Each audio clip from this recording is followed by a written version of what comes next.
Lo dijo en la primera hora. Muy bien, seguimos, 7:42 en la mañana, gracias. Hoy es viernes 13 de diciembre del año 2024, cerrando la presente semana de labores.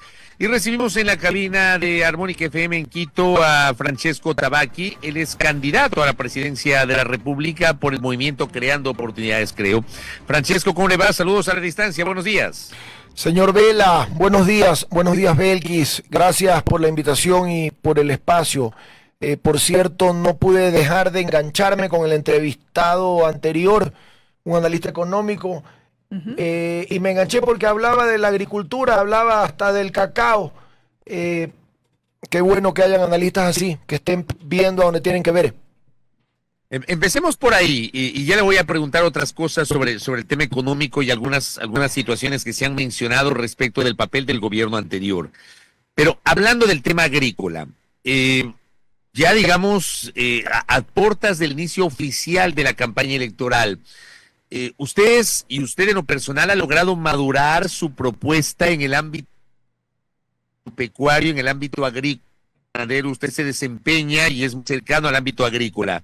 ¿Qué propone usted al país en ese rubro, Francesco? Una transformación que venga de abajo hacia arriba, no solo preocuparnos de la semillita y la ayuda técnica que es bien recibida, sino en empezar con los pequeños productores de Sierra y del Oriente y de la costa, que les llegue el riego, la tecnología, la mecanización de suelos y el crédito. Eso, como lo dije la vez anterior, eso va a hacer que no tengamos que preocuparnos por el famoso precio de sustentación, sino por los costos. Miren lo que hablaba el economista, el ingeniero, sobre el cacao. Sí, el cacao ha subido de $5,000 la tonelada a 10,000. Son $5,000 más la tonelada. El Ecuador exporta 400,000 toneladas al año.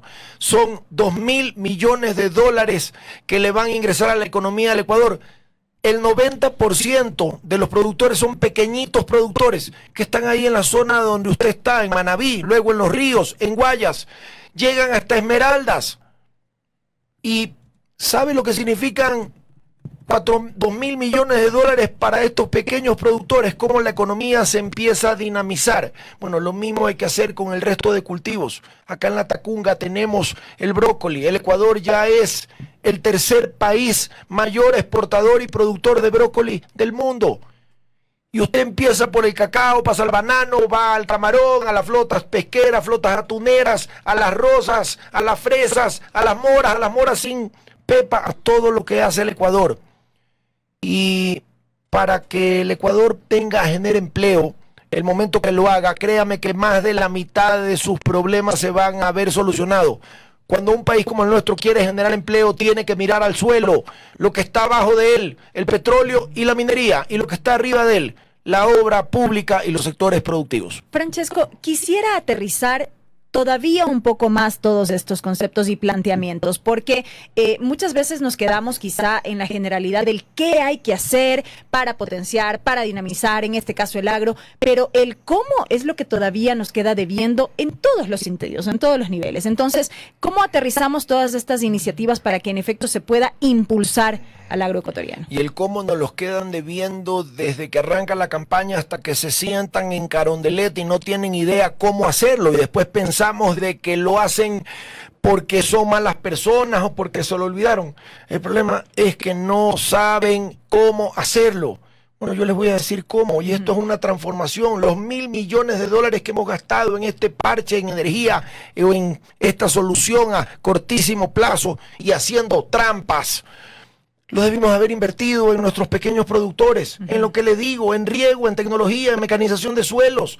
Ya tenemos un censo agropecuario hecho desde hace muchos años. Sabemos a dónde están los productores y qué les hace falta, a dónde están las sequías, a dónde está la inundación, a dónde hay que ir a mecanizar y agarrarlos, por Dios, y a convertirlos en asociaciones, convertirlos en pequeñas comunidades que se terminan quedando como grandes exportadores en el mundo.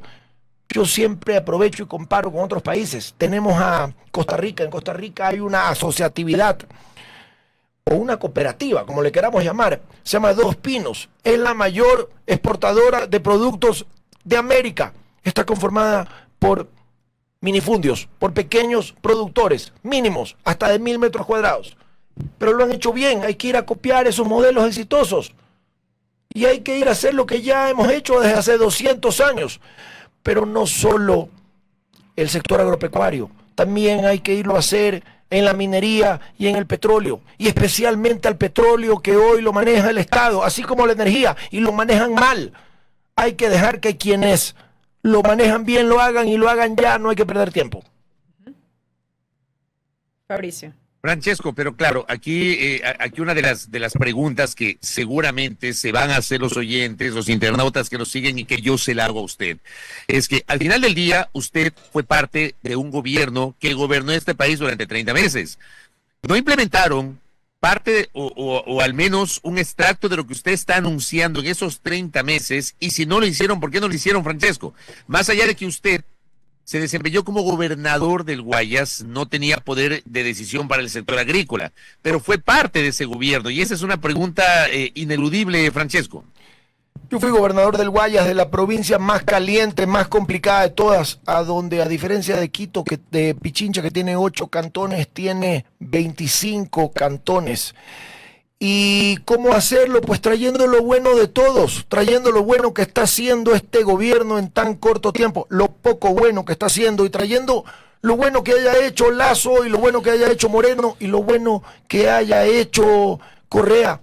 Yo estoy mirando la minería, estoy mirando un Ecuador que está en la misma línea, la misma beta que Perú, a donde tenemos únicamente 2 chullas concesiones, y Perú tiene 60. Cuando usted dice estoy mirando a la minería, ya, o sea, ¿en su plan de gobierno consta el estímulo del sector minero? Señor Vela, el Ecuador, el presidente, el gobierno tiene que dedicarse a la educación, salud y seguridad, y fin del comunicado, pero tenemos que ir a generar empleo, y la minería es el futuro del Ecuador. Hay cosas como la minería que están en mi plan de gobierno y otras que no están, pero tengo que irlas a mirar, tengo que ir a buscar el empleo ahí. ¿Qué es lo que sí está dentro del plan en cuanto a minería? Que se desarrolle de manera sustentable con el medio ambiente, y que se permita el ingreso de la empresa privada y de la inversión extranjera, como se han hecho en otros países, como se lo hizo en Perú. Por eso es que, para terminar lo que estaba diciéndoles, que en Perú, en lugar de tener 2 concesiones, hay 60. En lugar de haber ingresado 300 millones de dólares en el último año, como han ingresado aquí, han ingresado 30.000 millones de dólares, 100 veces más. Usted sabe lo que el Ecuador haría con 30.000 millones de dólares al año. ¿Sabe por qué no los recibimos? Porque hemos dejado entrar a los ilegales. Igualito hemos hecho en la política, hemos dejado entrar a los malos. Y yo veo cómo ustedes, los periodistas, se desgastan hablando de izquierda, de derecha, de creo, de social cristianos y todo. Yo no estoy aquí por ellos, yo estoy aquí por los productores, por los agricultores, por los ganaderos, por los comerciantes, por los emprendedores, por las mujeres, por las madres solteras, porque todos los que hemos sido marginados.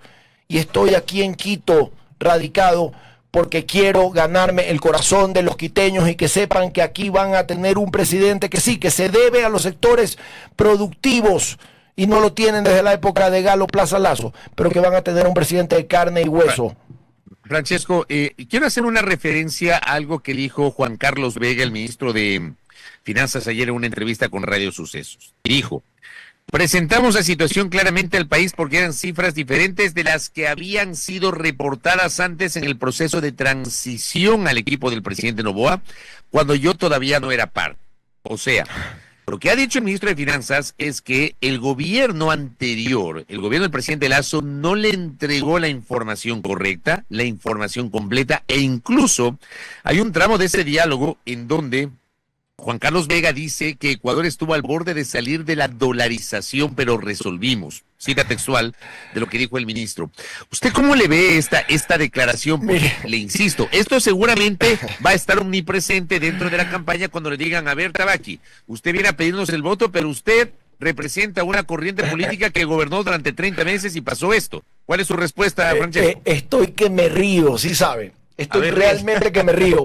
No le tengo la respuesta desde cuando acá, un año y más después, van a decir que la dolarización fallaba. Yo sí estoy preocupado por la dolarización en este momento, pero no le quiero hacer olas a este gobierno que está en la oscuridad.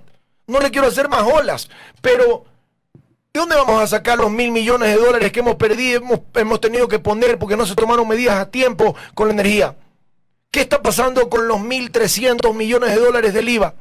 Yo tengo que venir acá y ser responsable. Cuando me preguntan decir cosas que a veces la gente no quiere escuchar, me preguntan qué voy a hacer con el IVA. Yo no puedo reducir el IVA del 15 al 12% porque quiebro al Ecuador. Lo termino de hundir. Yo estoy viendo ahora que nos llegan 500 millones más de préstamos del Fondo Monetario Internacional. Sí sabe que todos los años, producto de los ingresos de las petroleras, al Ecuador le ingresan alrededor de 3.500 millones de dólares. Eso le ingresaba al expresidente Lasso, al gobierno anterior y al anterior del presidente Lasso. Este año no vamos a llegar ni a los 2.000. Estamos teniendo huecos porque no se le han dado mantenimiento ni reparaciones a los 500 pozos petroleros. Hay que abrirle las puertas a la inversión extranjera para que ellos vengan a hacerse cargo. ¿Ya? Entonces, estamos realmente a oscuras y no le quiero meter más peso a este gobierno, pero sí quiero tener la oportunidad de que me escuchan y están cansados de este gobierno totalitarismo y no quieren volver a ese pasado corrupto, para que sepan que aquí hay alguien que los va a representar bien. Francesco, solamente para precisar, a ver, ¿usted descarta que haya estado en riesgo la dolarización durante el gobierno de Lasso y cree que hoy está en riesgo la dolarización? Descarto por completo que la dolarización haya estado en riesgo los últimos 10 años. No ha estado en riesgo. Ahora sí lo está. Discúlpeme, señor Vela, pero el riesgo país del Ecuador está en 1.300 puntos. Perú lo tiene en 300.000 puntos menos. Usted no ve la credibilidad que estamos teniendo afuera. Ahora nos han dicho que íbamos a tener energía ya en diciembre. Estamos 13 de diciembre y si sabe por qué vamos a tener energía, porque se la están cortando a los que producen, a los industriales. Vamos a dejar sin más fuentes de empleo a la gente, sin ingresos, sin exportaciones. ¿Usted cree que la dolarización no está en riesgo? ¿Usted cree que ahora la dolarización no está en riesgo si estamos llenos de mentiras? Si algo no les gusta a la vicepresidenta, la mandan a la guerra. Si no les gusta que la vicepresidenta regrese, la bota del trabajo un ministro de Agricultura, un ministro de Economía, de Trabajo. O sea que el día de mañana en el Ecuador un ministro o una ministra de Trabajo va a poder votar hasta el mismísimo presidente de la República. No les gusta un candidato porque va en tercer lugar y se lo bajan. Ahora resulta que yo aparezco tercero en las encuestas, lo cual me tiene totalmente sin cuidado y ya empiezan a hablar de mí en las cadenas. Ya empiezan a hablar de que fui el gobernador del Guayas. Sí, yo fui el gobernador del Guayas. Y cuando el país estaba en las peores condiciones de todas, igual que la provincia del Guayas, pues déjenme darle la mala noticia de que estamos peor. Francesco, a propósito del tema energético, que es lo que ahora mismo va marcando de alguna forma la coyuntura y de cara al próximo proceso electoral, ¿cuál es el plan de su parte como candidato a la presidencia de la República, considerando lo que estamos viviendo en estos momentos, en este mes de diciembre, el anuncio del apagón industrial, lo recientemente también dicho por la ministra Manzano, en el sentido de que esta empresa Progen mintió sobre los generadores de energía, no saben dónde fueron fabricados estos motores, tampoco dónde están? ¿Qué va a pasar de aquí al próximo año? O sea, a ellos les mienten, entonces ellos nos mienten a nosotros. Hay que decirle la verdad a la gente. Y la única forma de poderlo solucionar es abrirle las puertas a la inversión extranjera y a la empresa privada, que ellos se hagan cargo. Para muestra una carretera. Usted sale de aquí a Quito y se va a Ibarra, La Tacunga, Ambato, y se encuentra con carreteras hasta de 6 carriles, que están concesionadas, funcionan, y las que no funcionan están en manos del Estado, a punto de desaparecer, vías de segundo, tercero, cuarto o quinto orden, por donde sale nuestra producción, por donde salen nuestros chicos a estudiar, por donde salen nuestros enfermos. Igual pasa en el petróleo, igual pasa en el servicio de salud, donde hay que manejarlo con pinzas, porque después van a empezar a decir que yo lo quiero privatizar y me van a querer guindar de los pulgares, donde también hay que dar soluciones de manera inmediata, pero todo lo que maneja el Estado lo maneja mal. Y nosotros, ustedes incluidos, pensamos que el Estado es la solución. El Estado no es la solución, el Estado es el problema. ¿Por qué cree que en Perú y en Colombia no se quedan sin luz? ¿Por qué cree que en Perú y en Colombia se pueden dar el lujo de vendernos energía? Porque dejaron que la empresa privada invierta. Igual tenemos que hacer nosotros. Ahora, ya hay una ley, porque tampoco es de solamente dar palo, ya hay una ley que el presidente Noboa mandó a la Asamblea la aprobó, hasta 100 megavatios puede invertir el sector privado. Me parece bien, estoy de acuerdo. Yo la subiría de manera ilimitada. Tenemos el río Santiago en la provincia de Morona, Santiago, ese río llega hasta Perú. Ahí podemos hacer la hidroeléctrica Santiago, va a generar 2.000 megavatios hora, cuesta 4.000 millones de dólares, se demora 3 años, es bastante plazo, pero vamos a dejar de comprar energía, vamos a poder nosotros venderla y desde el día 1 vamos a generar empleo, que es lo que tanta falta nos hace. ¿La solución entonces para todo es la empresa privada? Para muchas cosas, especialmente para las que no puede hacer el Estado, o las hace mal. Y no solo que las hace mal, sino que es corrupto. Pero usted va a mantener el rol del Estado con un Estado fuerte, un Estado regulador, no controlador, no concentrador, pero sí regulador, que coexista con el sector privado, sí. o cree que hay que reducir a la mínima expresión al Estado para que el sector privado pueda tener una participación más robusta, Francesco. Gracias por acotarlo, Fabricio. Sí, para eso está el Estado, para regular, para controlar, para fiscalizar. Eso es lo que tiene que hacer, por supuesto. No hay vuelta que darle.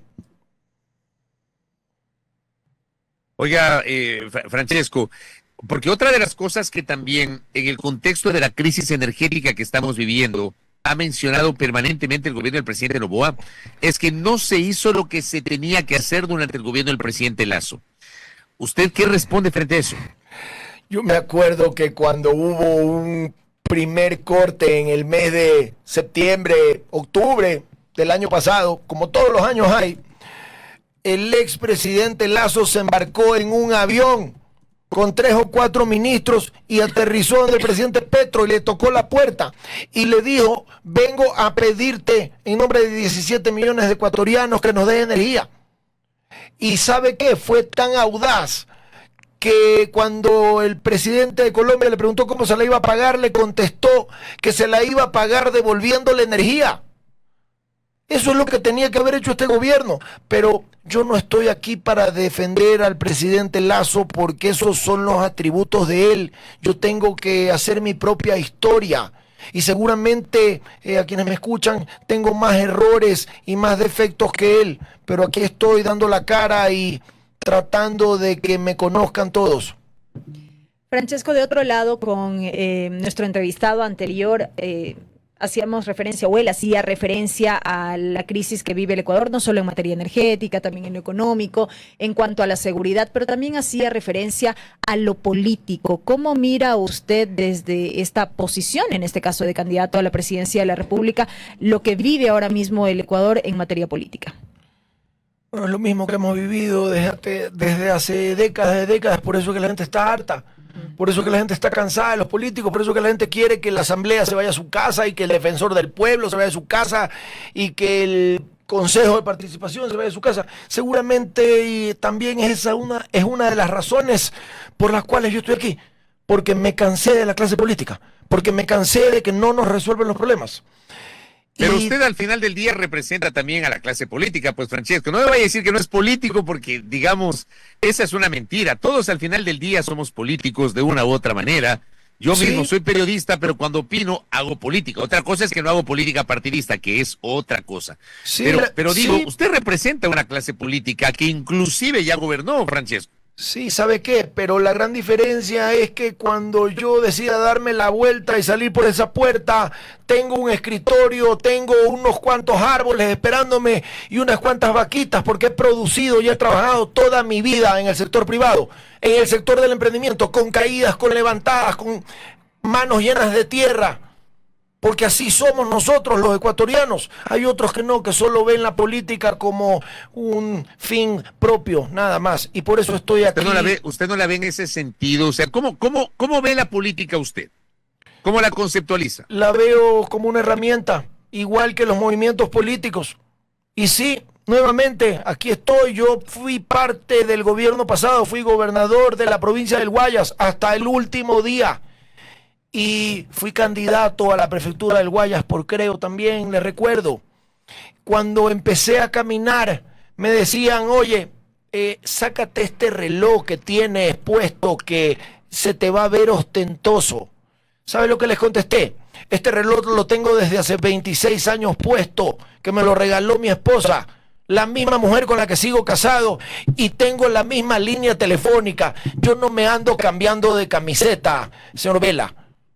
Yo ya estuve en Creo, pasé por Creo, fui candidato, fui gobernador y ahora quiero ser presidente de la República, pero no estoy pensando en la política. Y si usted quiere hablar conmigo de política, seguramente va a tener una muy mala entrevista, va a tener un muy mal entrevistado, porque soy muy malo para la política, yo soy bueno para otras cosas.